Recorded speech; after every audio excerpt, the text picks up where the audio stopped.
കടലും കടലിനെ ആശ്രയിച്ച് ജീവിക്കുന്ന മനുഷ്യരും തമ്മിലുള്ള ആത്മബന്ധം അളവറ്റതും വാക്കുകളിലൂടെ പൂർണ്ണമായി വിവരിക്കാനാവാത്തതുമായ ഒന്നാണ്.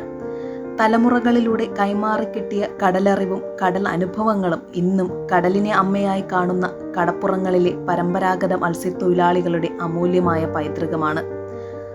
ആധുനിക ശാസ്ത്ര സാങ്കേതിക വിദ്യകൾ പ്രയോജനപ്പെടുത്തി തുടങ്ങുന്നതിന് മുൻപേ കാറ്റിൻ്റെ സ്വഭാവവും തിരമാലകളുടെ ചലനവും കടലിൻ്റെ നിറവും നക്ഷത്രങ്ങളുടെ സ്ഥാനവും കരയിലെ മലകളുടെ സ്ഥിതിയും നിരീക്ഷിച്ച് ദിശയും ദൂരവും നിർണയിക്കാനും മത്സ്യസമ്പന്നമായ പാരുകളുടെ കൃത്യമായ സ്ഥാനം കണ്ടെത്താനും ഇവർക്ക് അസാമാന്യമായ കഴിവുണ്ടായിരുന്നു.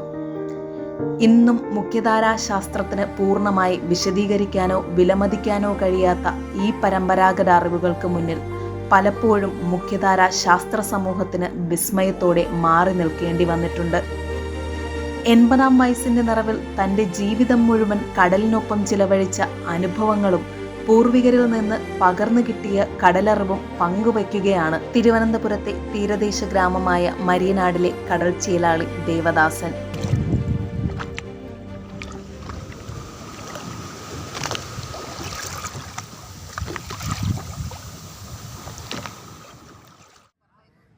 ഞാൻ 15 വയസ്സിന് താഴെ വെച്ചാൽ പണിക്ക് പോയി. ഞാൻ പറഞ്ഞില്ല, കൊച്ചുകുട്ടാരത്തിലേ പണിക്ക് പോയി.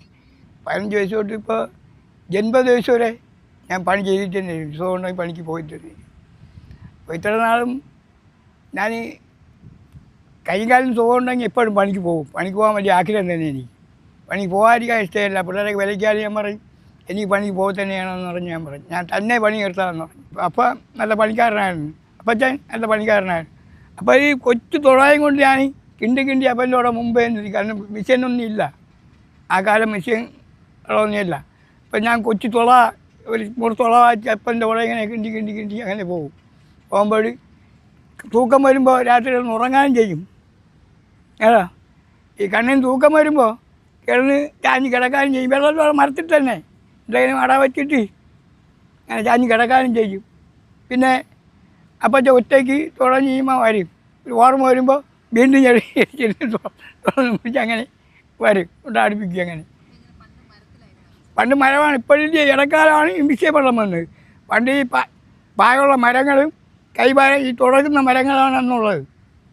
ഇപ്പോൾ ഈ ഇടക്കാലത്തിൻ്റെ ഈ വള്ളങ്ങളും വിഷയങ്ങളും വന്നത്. ആ സമയം ഇത്രയും മൽപ്പാതോളം ദൂരം പോകില്ല. ഒരു 12 കിലോമീറ്റർ 13 കിലോമീറ്ററുള്ള പണി തന്നെ ആ സമയം. 15-ന് അകത്തുള്ള കിലോമീറ്റർ. ഇപ്പം 50-52 കിലോമീറ്റർ വരെ പോയില്ലേ. അന്ന് പാമരം ഉള്ളപ്പോൾ ഒരു 15 കിലോമീറ്റർ തന്നെ അതാണ്ട് പോകും. അതിനുള്ള പോകില്ല. അങ്ങനെയുള്ള പണിയാണ് അപ്പോൾ ഉള്ളത്. അപ്പോഴീ ഇപ്പോഴത്തേക്കാണ് മീനെല്ലാം കൂടുതലുണ്ടായിരുന്നു. ഇപ്പോഴും ഒരുപാട് എനക്കെട്ട് മീനില്ല, കുറവാണ്. മുട്ടത്തേരില്ല, ഈ നഗര എന്ന് പറയുന്ന സാധനമില്ല, വട്ടങ്കണി എന്ന് പറയുന്ന സാധനമില്ല, കോരയില്ല. ഇങ്ങനെ ഒരുപാട് ഐറ്റങ്ങളൊക്കെ മീൻ ഐറ്റം ഒട്ടാകെ ഇല്ലാതായി ഇപ്പോഴത്തെ കാലഘട്ടത്തിൽ. ഈ മുട്ടത്തേടെന്ന് പറയുന്നത് അറവച്ച് പിടിക്കും ഞങ്ങൾ. ഇപ്പോൾ ഒരു മീൻ കൂട്ടിയിട്ടാൻ കിട്ടുന്നില്ല, അതിൻ്റെ ഇനയില്ല. ഇപ്പോൾ മുട്ടത്തേടാണെങ്കിൽ അതാ ഇവിടെ വന്ന കാലം അതാണ് പണിയായിരുന്നു. ഇപ്പോഴീ കറക്കൊരു മീൻ കിട്ടുന്നില്ല. ആ മീൻ മണങ്ങൊക്കെ അപ്പോൾ കിട്ടും. മണങ്ങി തട്ടുപടിയൊക്കെ പാടും. അപ്പോൾ ഈ മണങ്ങ് വലയില്ലായിരുന്നു.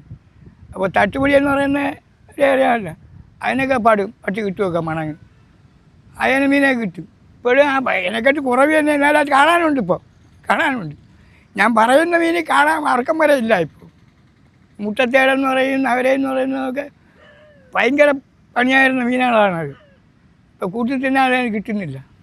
മീനുമായിട്ട് ബന്ധപ്പെടുന്നതായിട്ടില്ല. അപ്പം എന്നോട് മീൻ പിടിക്കാൻ പോകും. മീനൊക്കെ പല സൂത്രങ്ങളിലും പഠിക്കും ഞങ്ങൾ. പഠിക്കുന്ന മീൻ അടി കൊടുക്കാതെ അതിന് ജീവനത്തോടെയും പിടിക്കും മീൻ. അടി കൊടുത്തും പഠിക്കും മീൻ. അങ്ങനെ പല സൂത്രങ്ങളിലും പഠിക്കും മീൻ പിടിക്കും. ഈ ചൂണ്ടപ്പണിയാണ് എനിക്ക് കൂടുതൽ അനുഭവമുള്ളത്. ഈ മീൻപിടുത്ത പണിയാണ് എനിക്ക് കൂടുതൽ അനുഭവമുള്ളത്. ഈ മീനെന്ന് പറയുന്നത് ഞങ്ങൾ ഇലയില്ല ചൂണ്ട കെട്ടും കേട്ടോ. ഇലയില്ല ഈ തുമ്പ് വെച്ചേ ഈ നൈസ് ഇത് സിൽക്ക് തുണി വെച്ച് കെട്ടും. അത് ഒരു മാറിൽ ചാക്ക് വെച്ച് അതിനുള്ള മീനിന് കെട്ടും. ഏറാപ്പാരയ്ക്കും എല്ലാ മീനും പിടിക്കാൻ കഴിയും. അപ്പോൾ അത് ഞങ്ങളിങ്ങനെ വെച്ചിട്ടിരിക്കുമ്പോൾ തന്നെ ഇലയില്ല ഇലയെന്ന് ഒന്ന് പിടിക്കുമ്പോൾ ഈ ചൂണ്ടയിലാറി ഉടക്കും. അപ്പോൾ ഞങ്ങളിങ്ങനെ തന്നെ പതുക്കെ അങ്ങനെ വലിച്ച് ഒരാളെ പിടിക്കും. കൊളുത്ത് വയ്ക്കാറുണ്ടെങ്കിൽ കൊളുത്ത് വെച്ച് പിടിക്കും, അല്ലെങ്കിൽ കൈ കൊണ്ട് പിടിക്കും, അല്ലെങ്കിൽ കച്ചാറ്റ് വെച്ച് കോരിയെടുക്കും. അങ്ങനെ ആ മീനിനെ പിടിക്കും.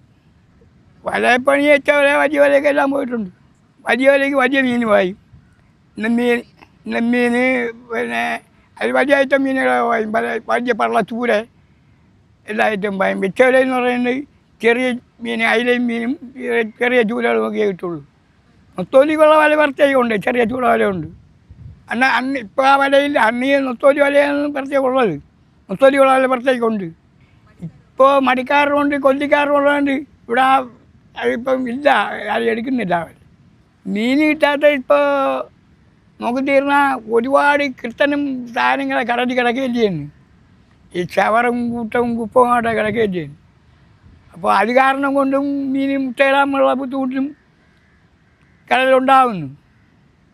ഞാനും കടൽപ്പണിക്കാരൻ തന്നെ, എന്നാലും അത് ഉണ്ടാകുന്ന എങ്ങനെ അറിയാം, ഈ ചവറും ചവറും എല്ലാം കൂടി ഇങ്ങനെ കൂടി കിടക്കുമ്പോൾ അതൊരു അശക്തമായിട്ട് കിടന്ന് മീൻ മുട്ടയിടാൻ വരുന്ന ഭാഗത്ത് ഇത് കിടക്കുമ്പോൾ അവിടെ മുട്ടയിടാൻ മീനിന് സൗകര്യം കിട്ടുകയില്ല. അങ്ങനെയൊക്കെ മീൻ കുറവുണ്ടാകും.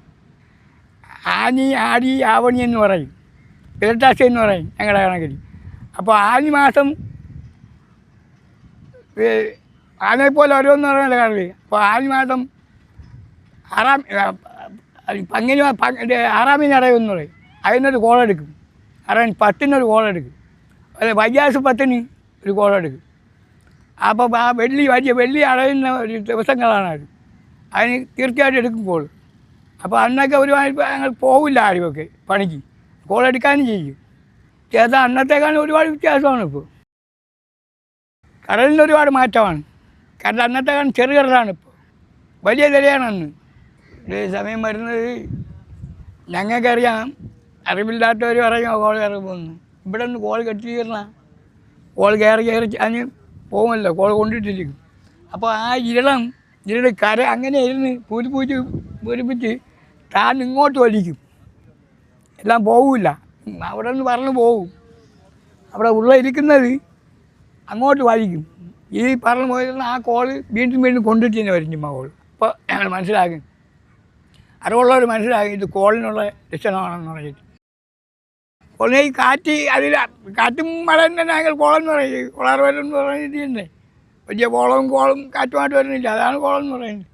അപ്പോൾ ഈ കാറ്റ് വരുമ്പോൾ അറിയാം ഇതിനി മാറില്ല, ഇത് അവിടെ കാറ്റാണെന്ന് പറഞ്ഞിട്ട് അന്ന് ചിലപ്പോൾ പണിക്ക് പോകില്ല, അല്ലെങ്കിൽ പണിക്ക് പോയാൽ നേരത്തെ ഓടി വരും പരിചയത്തിലൊക്കെ.